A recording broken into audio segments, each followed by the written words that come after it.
Welcome back, guys, to another video, and in this video game memory segment, I'm not going to be talking about a specific video game series or even a company, but one of my favorite pastimes growing up as a gamer, and that is renting video games. So let's go.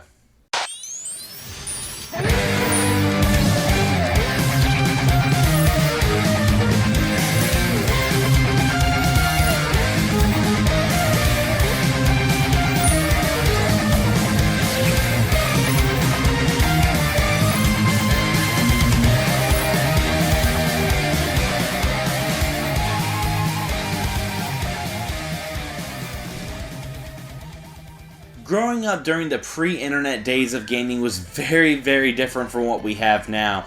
The way we would find video games a lot of times was word of mouth. We would hear from a friend of a game that was awesome. And we also had three other common resources. One would be a video game magazine, which, honestly is really starting to phase out, especially with the Nintendo Power no longer being with us. We also had arcades, which is something else is phasing out.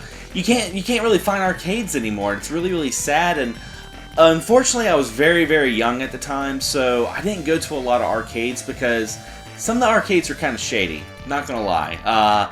So unless I was going with my sister to the skating rink when she would skate around in circles and I would play Street Fighter 2 or Mortal Kombat, I didn't go to a whole lot of arcades. But the one thing that I really enjoyed was renting video games. I just loved the atmosphere of it. I mean, we have GameFly, we have Redbox, but it's just not the same as going into those stores and walking rows and rows of video games and kind of just choosing what game was going to make your weekend. I mean, because some of the games that we would choose were absolutely fun, but some of them were complete garbage. So what I want to do in this video is I want to talk about 5 games. 3 games that really stick in my mind that were a lot of fun, and 2 that unfortunately wasn't what I was expecting. Now the first game I want to talk about is, still to this day, is one of my favorite platformers. It was on the Super Nintendo called Congo's Caper, put out by Data East, and wow, this was a really fun game, and I don't hear a whole lot of people talk about it. But during the 90s when Sonic and Mario were huge and they were just clashing heads, a lot of companies made those gaming mascots and made those wonderful platformers. Well, not all of them were wonderful, but Congo's Caper definitely was. I mean, it had that nice, almost like dinosaur land look to it, and the sprites were absolutely beautiful. It had a great amount of difficulty to it, but at the same time, it was a lot of fun, and the music was really enjoyable as well. It's not really that expensive of a game, so if you can find it on eBay, I highly recommend it. Also on the PlayStation, it was also released on the Dreamcast, was Legacy of Kain Soul Reaver, and I played Legacy of Kain Blood Omen, and I really enjoyed it, but Legacy of Kain Soul Reaver was something completely different. It was a third-person adventure game that mixed combat hack and slash with puzzles. If you're a huge fan of games like God of War or Darksiders, definitely check this game out. It had such a compelling story to it, and it was full of revenge and vengeance. It was so brutal, and I really enjoyed this game, and I know they've came out with sequels afterwards, but this is a series that I really wish they could bring back. Also released on the Sony PlayStation is another very niche title put out by Squaresoft, and that was Brave Fencer Musashi. And this was a game that me and a buddy of mine rented one weekend, and we beat it. We beat it in one setting, and I remember we were planning on going to a skate park the next day, and we ended up not going because we slept in because we stayed up all night playing this game. It was so fun. It had a great sense of humor to it, great animation. I really like the fact that you could build your character up, and Brave Fencer Musashi, the main character would start out with 2 swords, and then after a while would just get ridiculous. And it was one of those games that was so crazy and so weird that it was cool. And of course, some of the games that just really put me down. This one to this day I still get upset thinking about because you guys don't know this, but I'm a huge Vampire Hunter D fan.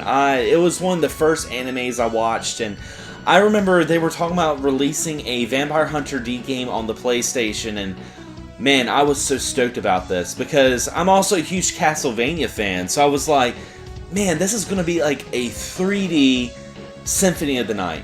That's exactly what I was thinking. And, you know, I was just like, the animation's going to be awesome. It's going to be brutal. There's going to be gore. There's going to be all these bells and whistles to make an awesome game for a weekend, but it wasn't. It was clunky. This game was just horrible. The only thing that was good about it was the voice acting. And, man, how could you take a concept so cool like Vampire Hunter D and make a terrible video game? And they did it.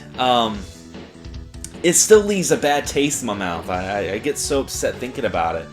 Now, there's a really funny story with this last game I want to talk about. This is the epitome of what renting games was all about, where sometimes it was always a gamble. Sometimes you would win playing a game like Super Contra, or sometimes you'd lose playing a game I'm about to tell you right now. And, you know, when I got the Super Nintendo, I had Super Mario World, and I enjoyed it. I love it. It's still one of my favorite games of all time. So when I heard about Mario is Missing, I thought this game was going to be like a sequel to Super Mario World. I mean, when you look on the back of it, it looked like Super Mario World. It looked awesome. And I remember I wanted to play this game so bad that I played hooky. I act like I was sick. Maybe I told my mom I was like not feeling well. I had like some sort of bug or something like that. But for some reason she believed me. And I convinced her to take me to rent a video game. I must have won an Oscar for this performance, but I went there and they had a copy of Mario is Missing, which granted, for weeks, this game was out of stock. It just wasn't there, and I think it's because a lot of people fell for the same reason that I did, thinking this was going to be something awesome, and it wasn't. It was an educational game, which was ironic that I was skipping school to play a terribly bad educational game. Oh man, and you know what's really, really funny? Is I had the game in my collection.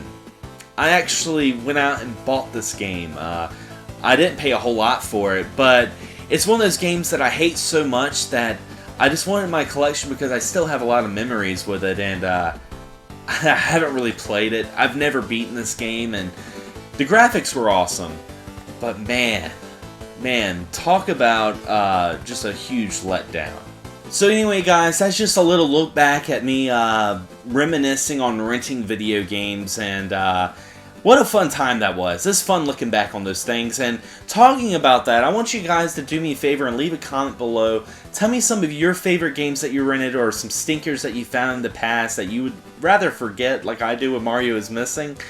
But just leave a comment below. Tell me some games that you really enjoyed, or maybe some experiences. Even if you want to make it a response video, just send me a link with a comment, and I'll check it out. I'd love to hear from you guys. But anyway, thanks for watching, thanks for subscribing, and as always, happy gaming.